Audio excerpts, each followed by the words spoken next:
Ya, direkam ya semua ya, direkam ya. Tolong teman-teman hargai. Assalamualaikum warahmatullahi wabarakatuh. Sebelumnya, syukuran kepada Ustadz Romdon dan teman-temannya sudah menghadiri pertemuan mata kuliah pada siang hari ini. Saya Rara Daerum selaku moderator yang akan memandu jalannya presentasi pada sore hari ini. Kelompok kami membahas tentang Al-Quran. Terus, lalu anggota kelompoknya itu ada topiknya dulu. Topiknya itu ada makna Al-Quran, nama dan sifat-sifat Al-Quran, hadis Nabawi dan Qudsi, dan karakteristik Al-Quran.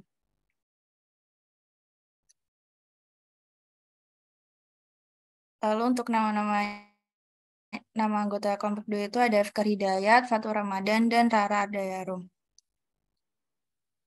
Di sini masuk ke pembahasan yang pertama yang akan dijelaskan oleh Fikar. Kepadanya, ya, Bismillahirrahmanirrahim.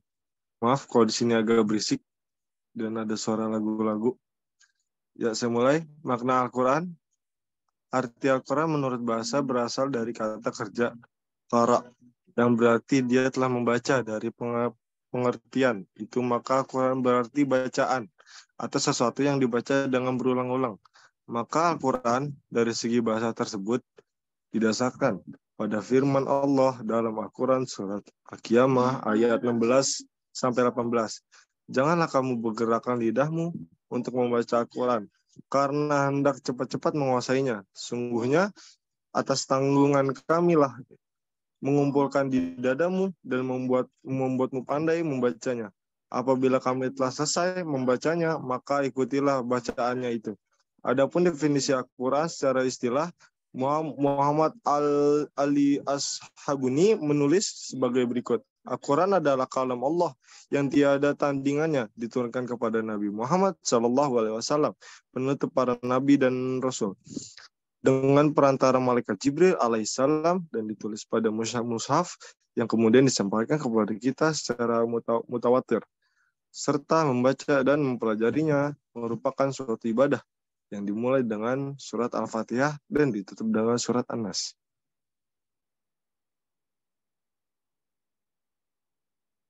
Ya, bisa di next.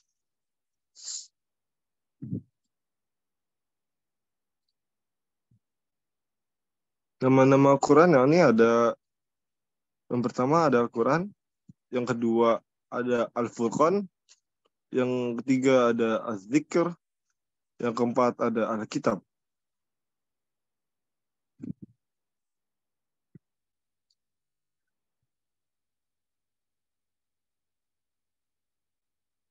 Sifat-sifat Quran ada 5. Yang pertama ada Bushrah, yang kedua ada Shifa, yang ketiga ada Ruh, yang keempat ada Balagh, yang kelima ada Suhuf.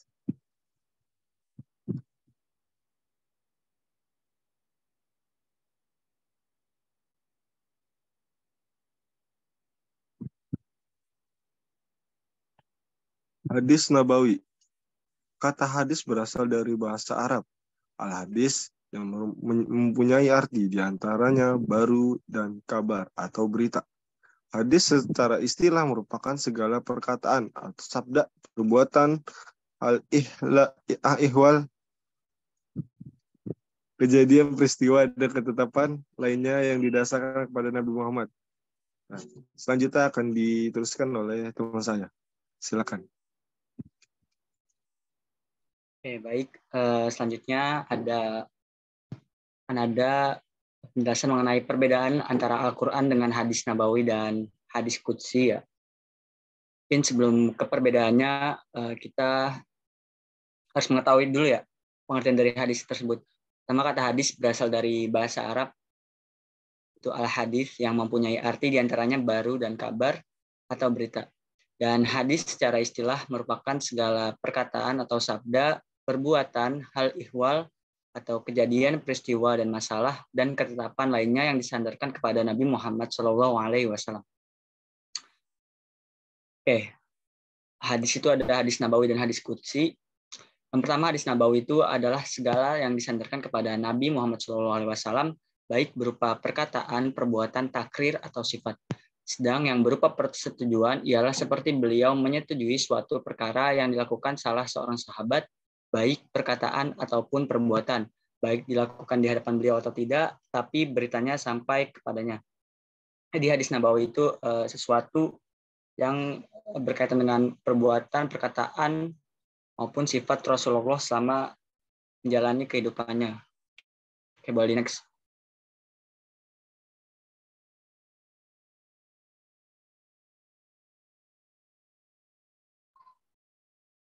Oke, setelah tadi kita mengetahui tentang hadis nabawi, selanjutnya ada hadis qudsi. Secara bahasa, kata qudsi adalah nisbah dari kata quds yang berarti suci. Hadis qudsi merupakan firman atau perkataan Allah Subhanahu wa taala, namun jenis firman Allah Subhanahu wa taala yang tidak termasuk di dalam Al-Qur'an. Hadis qudsi tetaplah sebuah hadis. Hanya saja Nabi Muhammad SAW menyandarkan hadis qudsi kepada Allah Subhanahu wa taala. Gimana maksudnya? Maksudnya perkataan Allah Subhanahu wa taala itu diriwayatkan oleh Nabi Muhammad SAW dengan redaksi dari diri beliau. Salah satu ciri-cirinya yaitu bila seseorang meriwayatkan hadis qudsi, maka ia meriwayatkannya dari Rasulullah SAW dengan disandarkan kepada Allah. Dengan mengatakan, Rasulullah SAW mengatakan mengenai apa yang diriwayatkannya dari Tuhannya. Atau ia mengatakan, Rasulullah SAW mengatakan Allah Ta'ala telah berfirman. Atau berfirman Allah Ta'ala.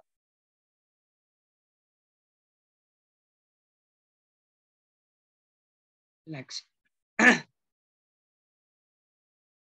Oke, selanjutnya adalah perbedaan Al-Quran dengan hadis qudsi dan nabawi. Yang pertama, Al-Quranul Karim hanya dinisbahkan kepada Allah Subhanahu wa taala, sehingga dikatakan Allah Ta'ala telah berfirman, sedang hadis qudsi terkadang diriwayatkan dengan disandarkan kepada Allah, sehingga nisbah hadis qudsi kepada Allah itu merupakan nisbah yang dibuatkan. Lalu yang kedua, Al-Quranul Karim dari Allah Subhanahu wa taala, baik lafal maupun maknanya. Maka ia adalah wahyu, baik dalam lafal maupun maknanya. Sedangkan hadis qudsi maknanya saja yang dari Allah, sedang lafalnya dari Rasulullah SAW. Hadis qudsi ialah wahyu dalam makna, tapi bukan dalam lafal. Jadi hadis qudsi ini wahyu dari Allah, tapi disampaikan oleh Rasulullah dengan kalimat beliau sendiri gitu. Berbeda dengan Al-Quran yang langsung dari Allah turun melalui perantara malaikat Jibril ke Rasulullah SAW. Dan yang terakhir, membaca Al-Quranul Karim merupakan ibadah karena itu ia dibaca dalam sholat. Sedangkan hadis qudsi tidak disuruhnya membaca dalam sholat.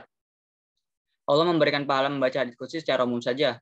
Maka membaca hadis qudsi tidak akan memperoleh pahala seperti yang disebutkan dalam hadis mengenai membaca Al-Quran, bahwa pada setiap huruf akan mendapat kebaikan. Jadi perbedaan selanjutnya itu Al-Quran dan hadis qudsi itu kalau membacanya dapat pahala, tapi kalau Al-Quran kan kita tahu ya kalau setiap huruf akan mendapatkan kebaikan. Berbeda dengan hadis qudsi, tidak setiap hurufnya akan mendapatkan kebaikan gitu. Sebenarnya perbedaan mendasar antara Al-Quran, hadis qudsi, dan hadis nabawi terletak pada sumber wahyu dan penggunaan bahasanya. Yaitu penggunaan bahasa. Al-Quran merupakan wahyu langsung dari Allah Subhanahu wa taala dan ditulis dalam bahasa Arab.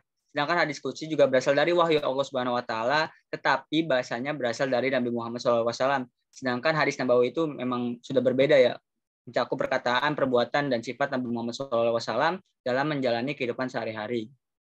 Tuh. Boleh next.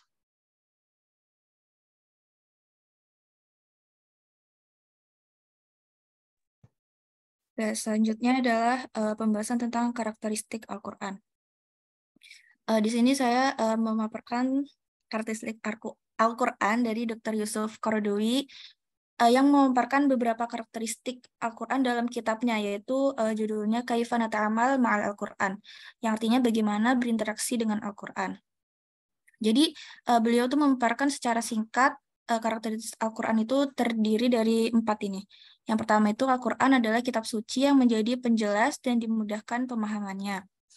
Yaitu Al-Quran merupakan kitab yang memberi penjelasan dan mudah dipahami. Tidak seperti kitab filsafat yang cenderung untuk menggunakan simbol-simbol atau penjelasan yang sulit gitu. Jadi Allah ini menurunkan Al-Quran agar maknanya dapat ditangkap dan hukumnya itu mudah dimengerti. Terus rahasia-rahasianya dapat dipahami serta ayatnya kita dapat mentadabburi ayat dari Al-Quran ini. Itu ada di Quran surat Al-Qamar ayat 17. Yang artinya, dan sesungguhnya telah kami mudahkan Al-Quran untuk pelajaran. Maka adakah orang yang mengambil pelajaran? Lanjut ke poin yang kedua, yaitu ada Al-Quran adalah kitab suci bagi seluruh umat manusia. Jadi Al-Quran itu bukan kitab yang ditujukan kepada suatu bangsa saja, sementara tidak kepada bangsa lain itu enggak gitu. Tapi juga enggak juga untuk satu warna kulit manusia atau satu wilayah tertentu. Jadi Al-Quran ini tuh diturunkan bagi seluruh golongan manusia. Itu ada di Quran surat At-Takwir ayat 27, yaitu Al-Quran itu tiada lain hanyalah peringatan bagi alam semesta. Lanjutnya poin yang ketiga itu Al-Quran adalah kitab ilahi. Al-Quran berasal dari Allah Subhanahu wa taala baik secara lafal maupun maknanya, diwahyukan kepada Allah Subhanahu wa taala kepada Rasul dan Nabi-Nya yaitu Muhammad. Lalu Malaikat Jibril menyampaikan wahyu kepada Rasulullah melalui jalan wahyu yang lain seperti ilham, pemberian inspirasi dalam jiwa, mimpi yang benar atau cara lainnya. Itu ada di surat Hud ayat 1 yang berbunyi Alif Lam Ra, inilah suatu kitab yang ayat-ayatnya disusun dengan rapi serta dijelaskan secara terperinci dan diturunkan dari sisi Allah yang Maha Bijaksana lagi Maha Tahu. Selanjutnya Al-Quran adalah kitab suci yang terpelihara, yaitu ada di dalam Quran surat Al-Maidah ayat 44. Jadi di antara karakteristik Al-Quran yang lainnya itu adalah merupakan kitab suci yang terpelihara keasliannya. Dan Allah sendiri itu menjamin gitu pemeliharaannya serta tidak membebankan hal itu pada satu orang saja. Beda dengan kitab-kitab suci yang lainnya gitu. Terus makna dari dipeliharanya Al-Quran ini tuh jadi Allah itu memeliharanya dari pemalsuan dan perubahan terhadap teks-teks pada Al-Quran. Seperti itu. Selanjutnya ada penjelasan secara lanjut dari nama dan sifat-sifat Al-Quran.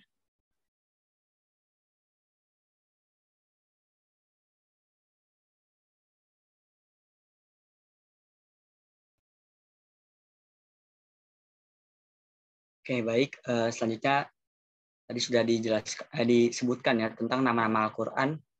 Yang pertama itu ada Al-Quran. Dinamakan dengan nama Quran karena Al-Quran merupakan bacaan yang di dalamnya terkumpul hal-hal yang berkaitan dengan kisah, perintah, larangan, ayat, surat, dan lain sebagainya.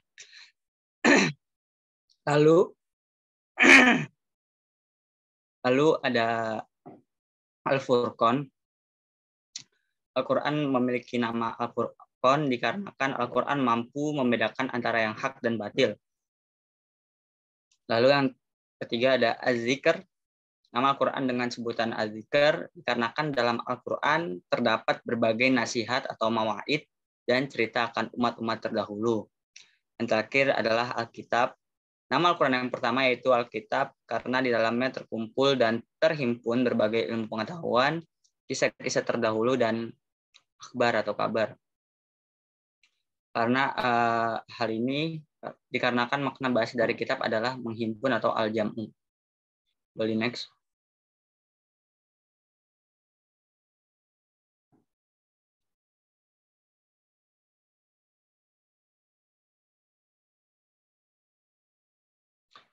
Lalu ada sifat Al-Quran. Yang pertama ada busyro yang artinya kabar gembira. Jadi Al-Quran ini merupakan kabar gembira bagi setiap seluruh umat manusia gitu. Selanjutnya ada syifa yang artinya penyembuh gitu. Jadi Al-Quran ini sebagai obat bagi segala penyakit gitu. Lalu ada ruh yang memiliki makna Al-Quran tersendiri, yaitu sesuatu yang ada di dalam tubuh seseorang dan menjadikan seseorang itu hidup. Selanjutnya ada balagh yang maknanya merupakan penjelasan yang sempurna bagi manusia. Jadi Al-Quran ini merupakan suatu penjelasan yang sempurna bagi manusia. Dan yang terakhir ada suhuf, yang maksudnya ialah Al-Quran merupakan lembaran-lembaran yang terkumpul menjadi satu dan tertulis di dalamnya bahasa Arab yang indah. Mungkin itu saja yang dapat kami sampaikan. Anda kembalikan ke Tirara.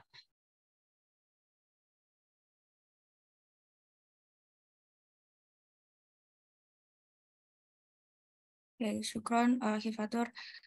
Sekian presentasi dari kelompok 2.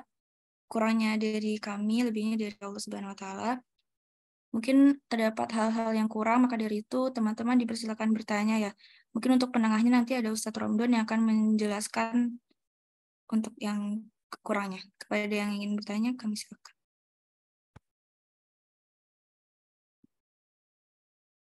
Ya, silakan diskusi.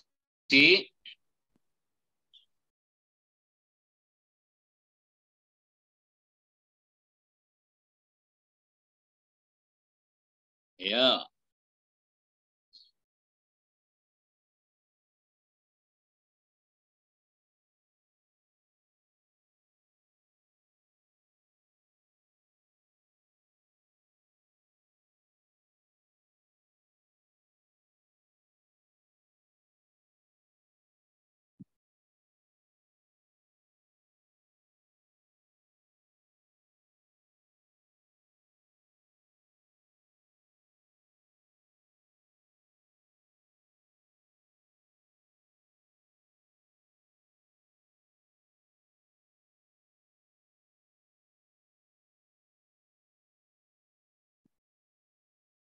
Ayo silakan teman-teman.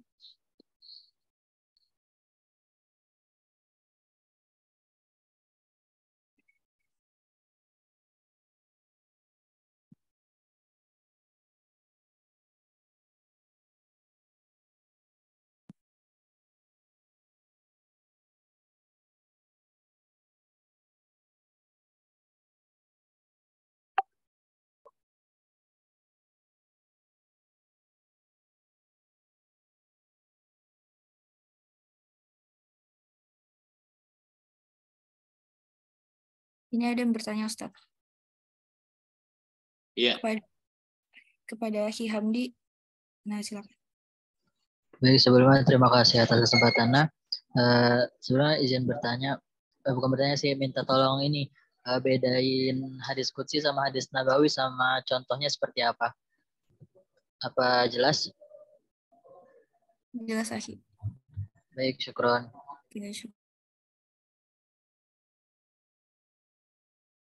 Kurang atas pertanyaannya. Kepada teman-teman yang ingin bertanya kembali, Anda persilakan.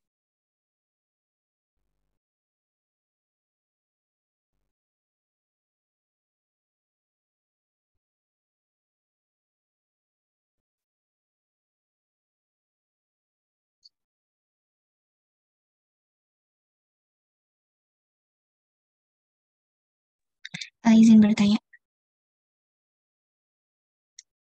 Pada Ukti Filza, Iya, mau tanya untuk hadis qudsi apakah ada yang dhaif? Kalau ada boleh ini contohin. Ya itu aja mungkin. Ya, syukuran kepada Ukti Filza atas pertanyaannya.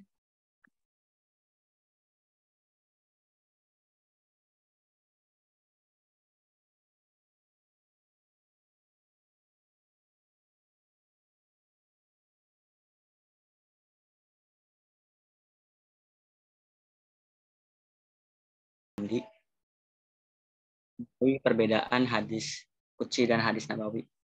Perbedaannya itu yang pertama, hadis qudsi itu hadis yang sebenarnya dari Allah langsung, itu redaksinya diwahyukan dari Allah Subhanahu wa Ta'ala melalui ilham atau mimpi gitu.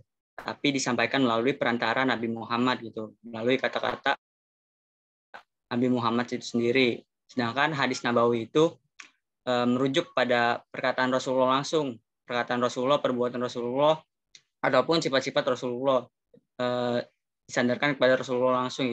Itu perbedaannya. Mungkin untuk contohnya pada ini ya, kalau hadis nabawi itu kan biasanya kan kalau Rasulullah SAW langsung tuh hadisnya gitu. Kalau hadis qudsi itu biasanya misalkan An-Nabi Hurairah radhiyallahu anhu annan Nabi sallallahu alaihi wasallam qala Allahu taala itu. Udah terjawab? Sudah, sangat jelas. Syukron. Oke, Afwan.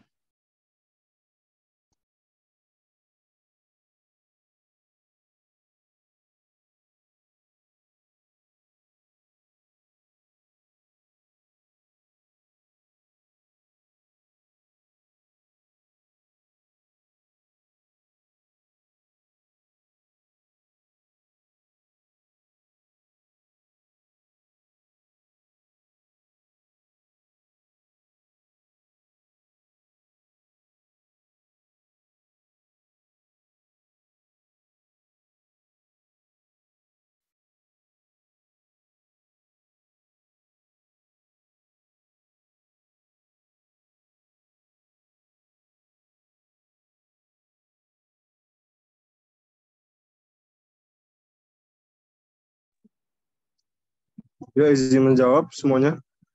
Tunggu ajan, habis ajan, setelah ajan. Maaf.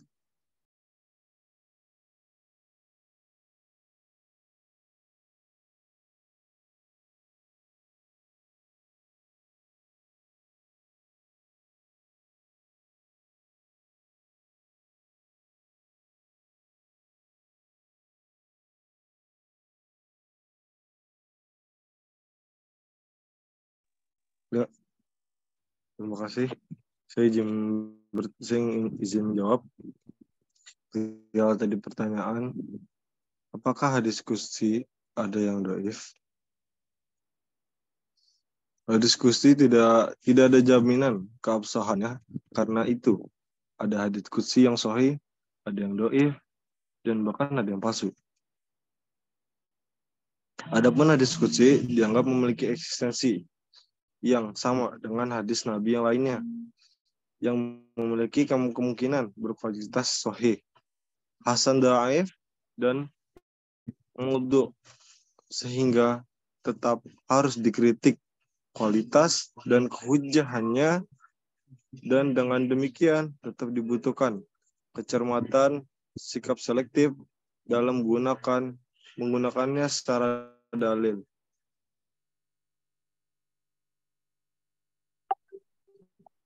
Itu yang tadi pertanyaan nomor 2.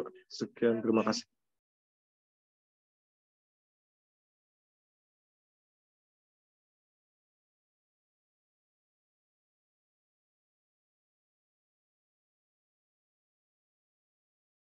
Bagaimana Filza, apakah sudah terjawab mengenai Iya, sudah terjawab. Ada contohnya nggak? Contoh hadis qudsi yang dhaif ya?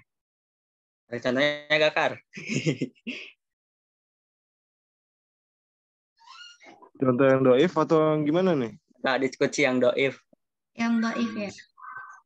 Tunggu, berarti Richard dulu. Kan tadi kan nggak nanya contohnya sekalian. Tadi nanya contohnya juga kok sekalian. Ngetik. Ya udah, sabar dah. Oke, sembari mencari contoh hadits qudsi yang dhaif ya. Tadi Anefkar udah menjelaskan kalau hadis qudsi itu belum terbukti keabsahannya gitu. Jadi masih ada yang sahih, ada yang dhaif maupun palsu gitu. Ya mungkin sekalian cari tentang contoh hadis qudsi yang dhaif ya. Ane mau jawab pertanyaan yang ketiga dari Akhi Haidar gitu. Mengenai kenapa tetap ada hadis qudsi, padahal kan sudah ada Al-Quran ya. Hadis qudsi ini memiliki peran yang penting juga ya dalam ajaran umat Islam, karena meskipun sudah ada Al-Quran ya sebagai sumber utama ajaran dan wahyu langsung dari Allah Subhanahu Wa Taala, hadis qudsi itu memiliki ciri khas dan nilai tersendiri juga. Mungkin beberapa alasan ya kenapa hadis qudsi itu ada gitu meskipun ada Al-Quran. Yang pertama mungkin penjelasan lebih rinci gitu, karena hadis qudsi itu ngasih penjelasan yang lebih rinci dan detail mengenai aspek kehidupan hukum dan etika yang tidak dijelaskan secara spesifik dalam Al-Quran gitu. Jadi mungkin kalau kan misalkan ada yang nggak ada di Al-Quran nih, mungkin hadis qudsi bisa lebih menjelaskan secara spesifik dan detail gitu. Terus juga hadis qudsi ini sebagai contoh dan teladan juga dari Nabi Muhammad SAW dalam menerima wahyu dari Allah Subhanahu Wa Taala. Jadi hadis qudsi ini sebagai petunjuk dan inspirasi bagi umat Islam dalam menjalani kehidupan sehari-hari. Mungkin itu aja sih kenapa tetap ada hadis qudsi padahal ada Al-Quran langsung itu. Ya kan karena tadi udah perbedaannya udah jelas gitu ya. Karena yang pertama itu kalau Al-Quran itu lebih suci gitu sebagai kitab dan diturunkannya nggak langsung ke Nabi Muhammad gitu, langsung dari melalui perantaraan malaikat Jibril ke Nabi Muhammad. Sedangkan kalau hadis qudsi itu wahyu Allah disampaikan langsung kepada Nabi Muhammad tapi melalui mimpi gitu dan disampaikan oleh Rasulullah itu dengan kata-kata beliau sendiri. Jadi intinya kenapa ada karena ya untuk lebih menjelaskan yang lebih spesifik lagi mengenai yang tidak ada di Al-Quran gitu. Bagaimana Akhi Haidar? Sudah jelas. Terima kasih banyak atas jawabannya. Oke, sama-sama. Oke, Ya. bagaimana? Apakah kelompok Ya, kami sudah tadi menemukan contoh ya. hadis? Iya. Contoh ya, tadi terdapat hadis dhaif, contohnya adalah dari hadis tentang bulan Ramadan yang berbunyi awalu sahar Ramadan rahmatul wa ausatuhu wa fi riwayatil wasatuhu maghfiratun wa akhiruhu itqu minan nari. Yang artinya awal bulan Ramadan itu adalah rahmat, tengahnya adalah maghfirah atau ampunan, dan akhirnya merupakan pembebasan dari api neraka. Hadis riwayat Ibnu Abi Dunya, Ibnu Asy-Syakir, Dailami, dan lain-lainnya. Itu ada termasuk hadis yang sangat lemah. Terima kasih.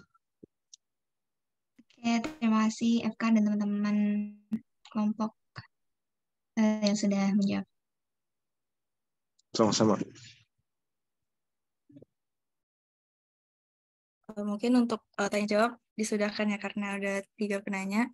Selanjutnya adalah mungkin penjelasan dari Ustadz Romdon tentang kelanjutan dari Al-Quran. Iya, terima kasih. Untuk kelompok 2 ini sudah cukup bagus ya dalam presentasi. Suara saya terdengar? Terdengar, Ustaz. Dengar, Ustaz. Iya. Cuma memang lebih komprehensifnya lagi kalau antum juga menyertakan dalilnya gitu, menyertakan ayatnya, jadi lebih mantap lagi. Seperti tadi nama-nama Al-Quran. Nama Al-Quran adalah apa tadi? Syifa. Syifa itu artinya obat misalkan. Seperti firman Allah Ta'ala, bla bla bla bla gitu.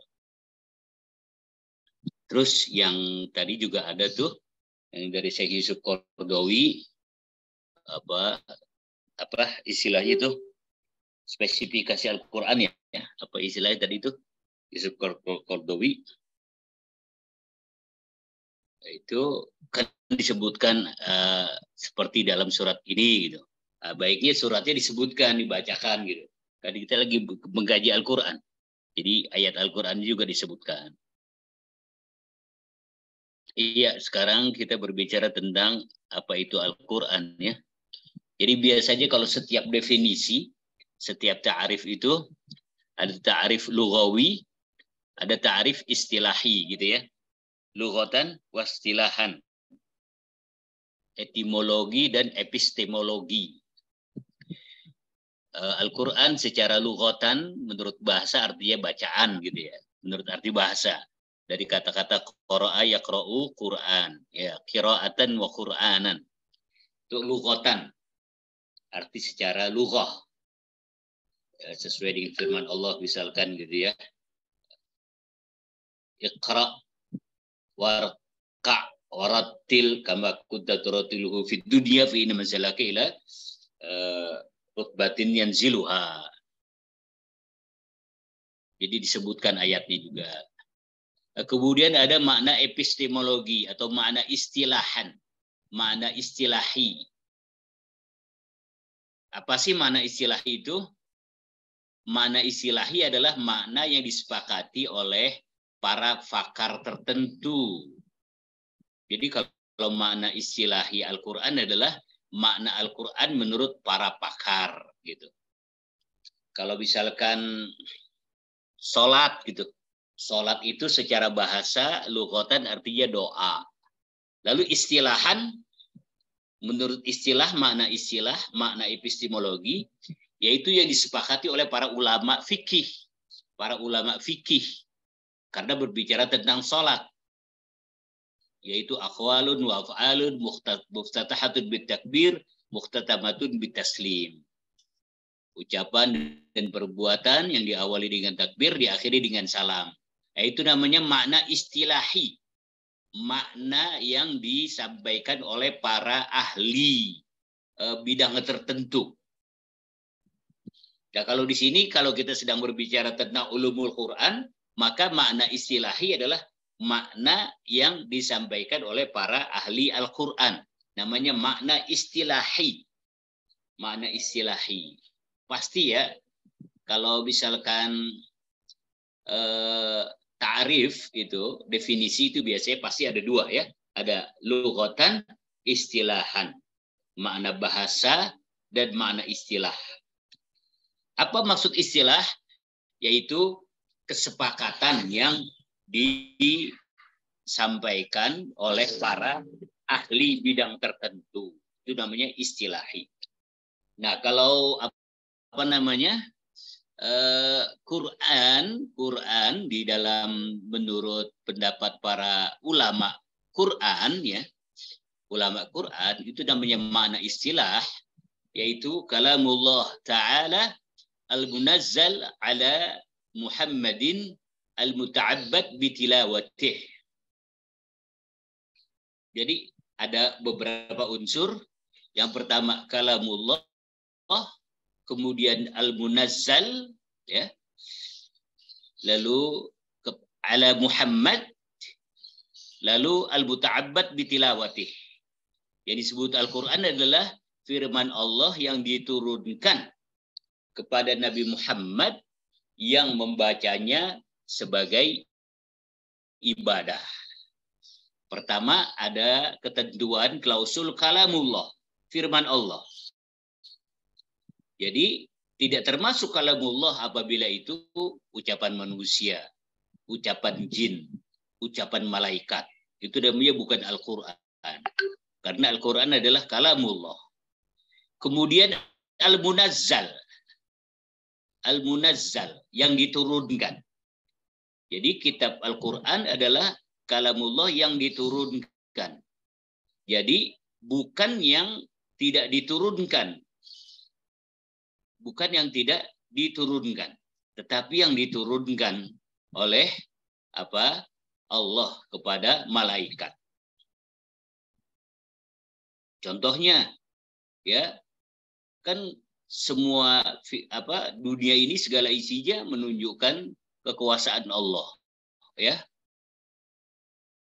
kalimat Allah gitu, kalimat Allah seperti dalam ayat yang kamu baca dalam surat Al-Kahfi itu ya, qul law kana al-bahru midadan li kalimati rabbi lanafidal bahr qabla an tanfada kalimatu rabbi walau ji'na bimislihi madada. Kul, katakanlah Muhammad, lau kanal bahru midadan. Seandainya laut itu sebagai tinta. Li kalimati rabbi. Ini ada kata-kata kalimat, kalam. Kepada menjadi tinta bagi kalam Allah, kalam Tuhanku. Lana fidal bahar. Maka habislah laut itu qabla an tanfada kalimatu rabbi. Sebelum kalimat Allah, kalam Allah selesai, habis. Walau ji'na bimislihi madada. Walaupun disertakan dengan beberapa tinta lagi, lautan tinta lagi. Nah, ini kalimat di sini, kalamullah di sini bukan termasuk Al-Qur'an. Ya, karena masih bersifat umum. Bersifat umum. Tidak al-munazzal. Begitu pula ala Muhammad. Jadi firman Allah yang diturunkan kepada Nabi Muhammad. Kalau bukan kepada Nabi Muhammad, ya bukan Quran. Taurat kepada Nabi Musa, bukan Quran. Injil, bukan Quran. Zabur, bukan Quran. Suhuf, ya suhufi Ibrahim wa Musa, juga bukan Quran. Jadi Quran adalah al-munazzal ala Muhammad. Kemudian al-muta'abbad bitilawatih, yang dianggap ibadah dalam membacanya, yang membacanya sebagai ibadah. Jadi kalau membacanya bukan ibadah, bukan Al-Quran. Contohnya apa? Yaitu hadis qudsi. Ya. Hadis qudsi itu meskipun kalamullah, tetapi tidak tidak berpahala kalau kita baca. Perbedaannya tadi itu ya. Tadi teman-teman seru tuh ya, berkaitan dengan hadis qudsi. Malah ada yang nanyanya lebih kritis tuh. Bagus pertanyaan kritis, yaitu kenapa sih pakai ada hadis qudsi gitu? Kan sudah ada Al-Qur'an. Apa gunanya hadis qudsi gitu. Nah, adik-adik kalau pertanyaannya bilang mengapa harus ada hadis qudsi padahal sudah ada Al-Qur'an? Ya sama aja nanti seperti pertanyaan kenapa sih harus ada hadis padahal sudah ada Al-Qur'an gitu. Kenapa pakai ada hadis padahal sudah ada Al-Qur'an? Kenapa harus ada hadis qudsi padahal sudah ada Al-Qur'an? Jawabannya jelas, yaitu karena Al-Qur'an itu merupakan petunjuk secara umum yang tidak mungkin ya menjabarkan segala sesuatunya secara detail, tidak mungkin. Di mana-mana kitab induk itu ya kebanyakan yang bersifat umum, tidak secara detail. Seperti Pancasila, adik-adik. Pancasila itu cuma 5. Tetapi butir-butirnya kan banyak. Butir-butirnya banyak, butir-butir Pancasila gitu. Tapi Pancasila mah cuma 5 gitu. Cuma 5. Kalau misalkan tidak sesuai dengan salah satu sila, maka tidak Pancasilais. Contohnya masyarakat di Batam, di Rempang, ya diusir dari tanah mereka sendiri gitu. Itu kan perbuatan sebetulnya tidak Pancasilais karena melanggar sila kelima keadilan sosial bagi seluruh rakyat Indonesia. Mereka yang sudah menetap ratusan tahun gitu, kemudian diusir hanya karena investasi semata. Nah, jadi karena mungkin dijabarkan semuanya. Kalau semuanya, waduh, padahal membacanya itu ibadah, ngafalitnya itu ibadah. Terus kapan kita bisa khatam? Kapan kita bisa hafal? Kalau hal-hal yang kecil-kecil ya disebutkan di dalam Al-Qur'an. Karena itu tetap dibutuhkan firman Allah yang bukan dalam format Al-Qur'an. Tidak dalam bentuk Al-Qur'an, tapi berbentuk hadis qudsi, ya. Yang berbentuk hadis qudsi. Perbedaannya bahwa Al-Qur'an kalamullah yang diwahyukan kepada Rasulullah ya dengan lafaznya, dan dengan itu pula orang Arab ditantang. Tetapi mereka tidak bisa membuat seperti itu, atau 10 ayat yang 10 surat yang serupa dengan itu. Bahkan 1 surat sekalipun. Mereka pernah mau nantang Al-Qur'an, surat Al-Fil mereka buat sebagai tandingan alam tara kaifa fa'ala rabbuka bi ashabil fil. Mereka membuat al-filu, mal-filu, Wama adraka mal fil. Gajah, tahukah kamu gajah? Apa gajah itu? Hayawanun anfuhu tawil. Gajah adalah hewan yang hidungnya panjang. Wa udhunuhu kabir. Dan kupingnya lebar. Wa jismuhu kabir. Badannya lebar. Masa ayat suci begitu, saudara? Isinya tentang lebar, gede, lebar, panjang. Coba kalau al-fil. Alam tara kaifa fa'ala rabbuka bi ashabil fil. Alam yaj'al kaidahum fi tadlil. Wah, dan seterusnya. Keren, jauh ya. Gitu. Itu Quran. Kalau hadis qudsi ya, itu tidak mempunyai peran untuk menantang, enggak.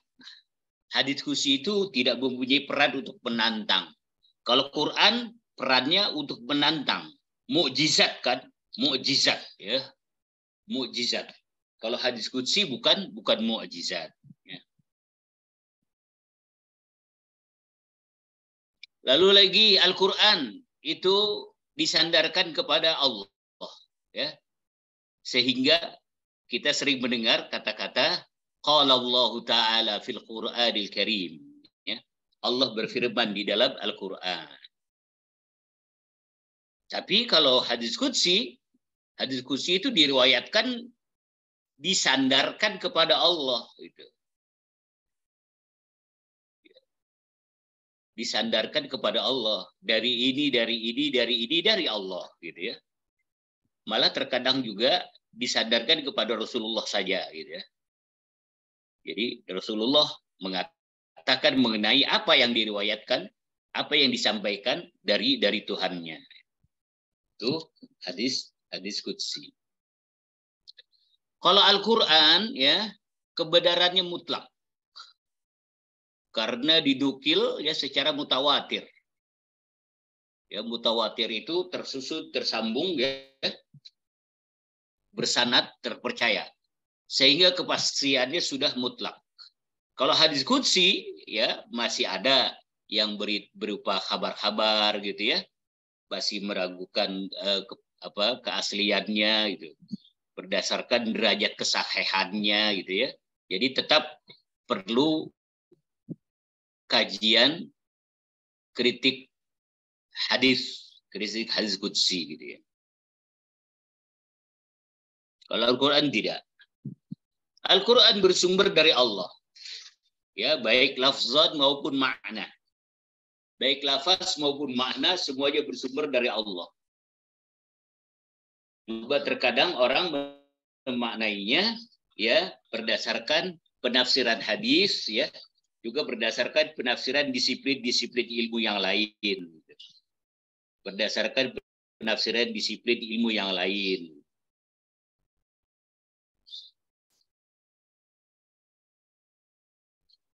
Kalau hadis qudsi maknanya saja yang datang dari Allah, sedangkan redaksinya, lafadznya itu dari Nabi kita Muhammad Sallallahu Alaihi Wasallam.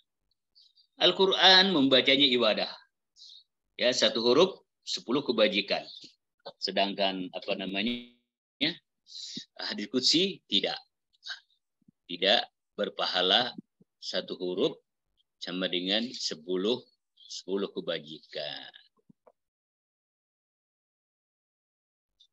Ya, kalau hadis ya, yaitu apa yang disandarkan kepada Nabi Shallallahu Alaihi Wasallam. Ucapan-ucapan yang disandarkan kepada Nabi Shallallahu Alaihi Wasallam. Kalau sunnah lebih luas lagi. Sunnah itu di dalamnya termasuk perbuatan Nabi, ketetapan Nabi, ucapan Nabi. Itu namanya sunnah. Kalau hadis ya ucapan Nabi saja. Jadi lebih umum sunnah. Lebih umum sunnah. Hadis hanya sebagian dari sunnah. Cuma karena lebih banyak ucapan Nabi ya yang kita tahu. Jadi yang lebih tersohor adalah hadis tersebut. Ya, termasuk tadi teman-teman sekalian yang berkaitan dengan Asmaul Quran. Asmaul Quran wa sifatuh. Asmaul Quran wa sifatuh. Wah, ini sebetulnya sangat banyak sekali ya. Ya. Lil Quran asmaun katsiratun wa sifatun katsiratun ya. Waradat fil ayat wal ahadis. Ya, berdasarkan ayat-ayat dan hadis-hadis Nabi Sallallahu Alaihi Wasallam. Bagusnya ketika tadi si pemateri menyampaikan namanya ini, dasarnya mana? Ayatnya ini gitu ya, hadisnya ini gitu. Jadi lebih mantap. Al-ikhtilaf bainal ulama ya fi adad asma'il Quran. Ada ikhtilaf, ada perbedaan pendapat tentang nama-nama Al-Quran. Ya.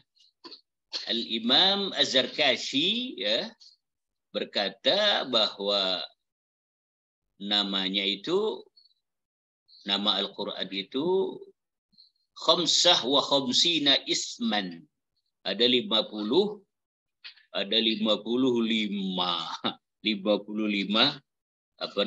nama. Lalu Imam Fajrul Zabadi mengatakan nama Quran itu ada 89.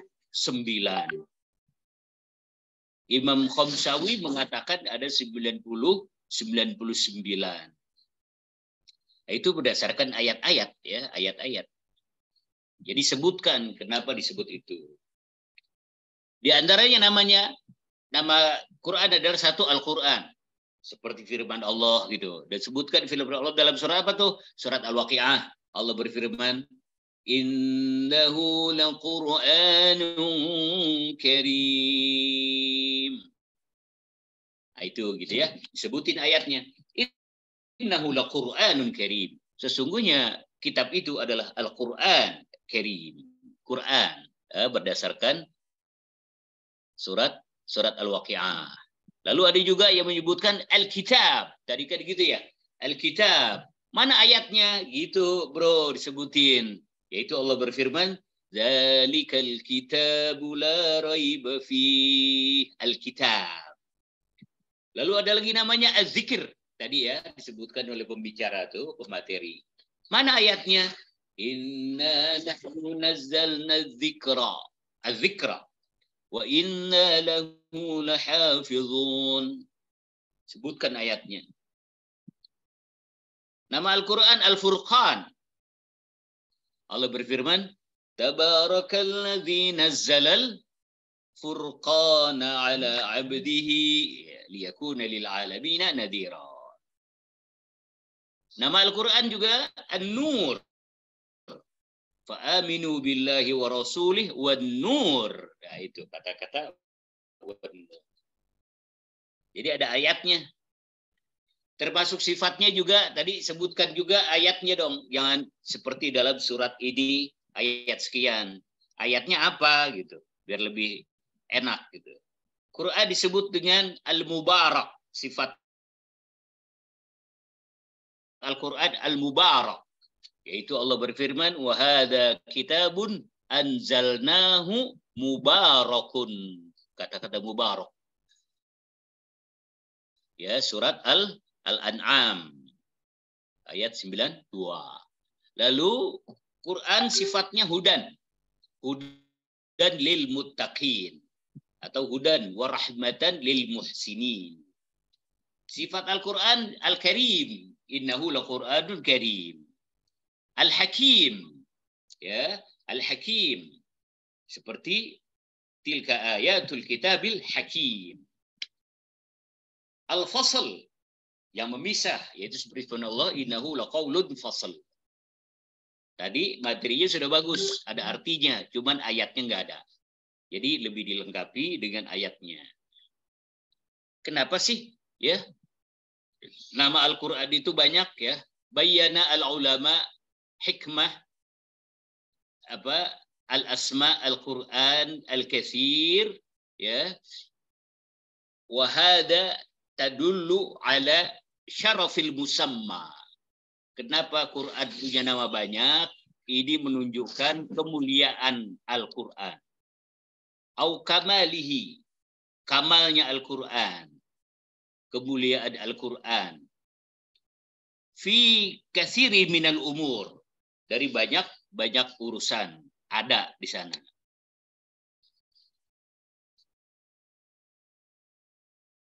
Al-asad, ya, ada binatang yang namanya asad. Asad apa artinya? Singa, Ustaz. Singa, macan. Dia juga punya nama banyak. Ada namir, ada fahad gitu ya. Namanya macam-macam. Itu dalilun ala kamali quwwatih. Sebagai bukti kekuatan hewan yang bernama asad. Ya, ada yang namanya asad, ada yang namanya fahad, ada yang namanya namir, itu semuanya menuju kepada satu hewan. Begitu juga al-qiyamah, asmaul qiyamah. Nama kiamat banyak kan ya? Nama kiamat gitu. Itu dalilun ala kamali syiddatih wa su'ubatih. Ya, menunjukkan kepada beratnya dan dahsyatnya kiamat. Begitu juga asmaullahi ta'ala. Nama Allah. Nama Allah ada berapa? Ayo, nama Allah. Berapa? 9. Lebih banyak dari 99 ya. Lebih banyak dari 99. Cuma dalam hadis Nabi katakan 99. Tapi tidak cuma 99, tapi banyak gitu ya. Cuma 99 aja sudah cukup buat kita untuk menghafalkannya. Sebetulnya lebih banyak lagi. Nah, kenapa asma Allah banyak? Asmaul husna dalilun ala kamali jalalihi wa azamatih. Ya, menunjukkan keagungan Allah dan keluhuran Allah. Nama Nabi Muhammad juga banyak. Nama Nabi Muhammad banyak, ada 40. Ada Muhammad, Ahmad, Hamid, Mahmud, ya. Khairul Mursalin, Khairul Abiya, Abul Qasim, dan seterusnya. Nama Nabi banyak. Dalat ala uluwi rutbatih. Menunjukkan tingginya derajat Nabi. Wasumuwi darajatih. Dan luhurnya kedudukan kanjeng Nabi. Begitu pula kasratu asma'il Qur'an. Banyak nama Al-Quran itu dalilun ala syarafih wa fadilatihi. Ya. Menunjukkan kepada kemuliaan dan keagungan dari Nabi kita Muhammad sallallahu alaihi wa alihi wasallam.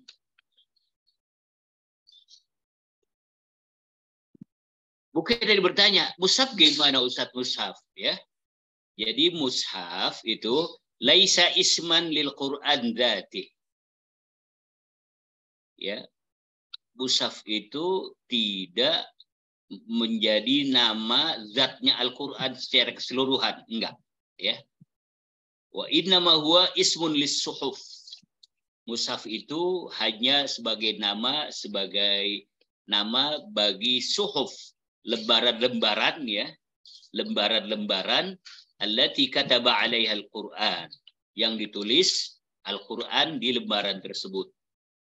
Walam yutlaq 'alaihi al-mushaf, tidak disebutkan mushaf illa ba'da jam'il Qur'an al-Karim fi ahdi Abi Bakar. Kecuali disebutkannya yaitu setelah zaman pengumpulan Quran di zaman Abu Bakar Siddiq, barulah pada saat itu didamai dengan mushaf. Ya. Jadi nama mushaf itu bukan dari Allah Subhanahu wa Ta'ala, tetapi disebutkan dari zaman Abu Bakar As-Siddiq radhiyallahu ta'ala anhu.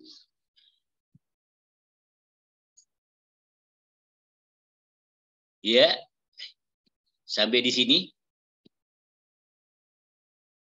Ada yang kurang? Apa tadi itu? Kayaknya kajian sampai situ ya. Kajian kita 3 materi tadi kan itu ya. Ya, araradarum. Siapa tadi itu? Araradarum, Ustaz. Arayandarum. Ya tadi ininya materinya itu aja kan tadi ya, Al-Qur'an, terus nama lain Al-Qur'an, Makna, Quran, karakteristik juga, Ustaz. ya karakteristik itu tadi ya, karakteristik ya. Sifat sama dengan karakteristik ya. Lalu hadis qudsi ya, udah. Apa lagi? Udah Ustaz. Cukup ya? Ya Ustaz, sampai segitu doang. Udah capek ya? Buat kelompok selanjutnya. Ya. Iya, oke teman-teman semua. Terima kasih kepada kelompok 2 yang telah menyampaikan materinya. Bagus, cuma lebih bagus lagi kalau disempurnakan dengan ayat-ayatnya gitu ya, biar lebih mantap lagi. Nanti kelompok ketiga bersiap harus lebih keren lagi. Ya, lebih keren lagi kelompok ketiga. Kalau perlu dengan ayatnya, kalau perlu kamu laguin. Kalau anda batuk minum saja qanidin.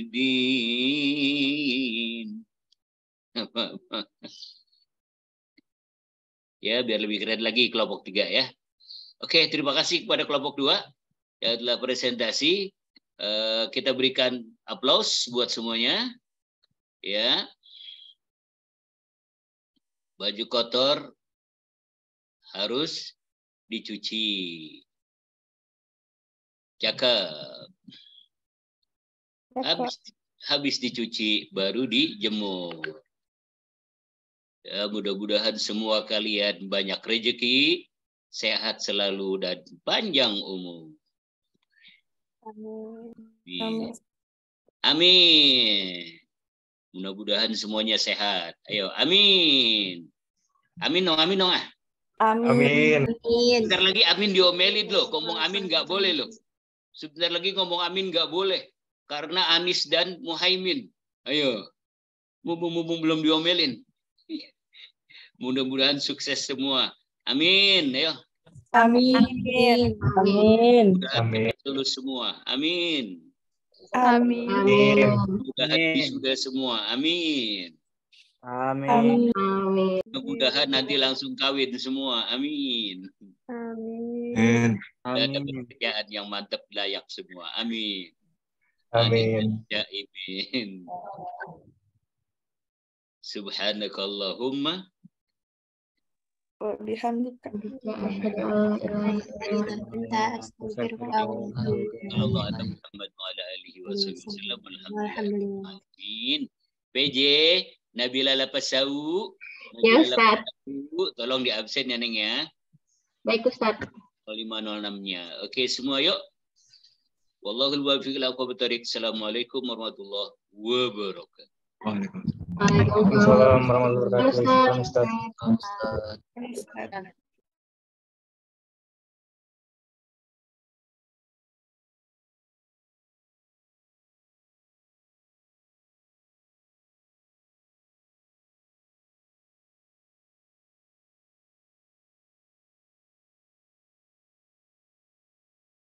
Sabrina Az-Zahra di absen loh.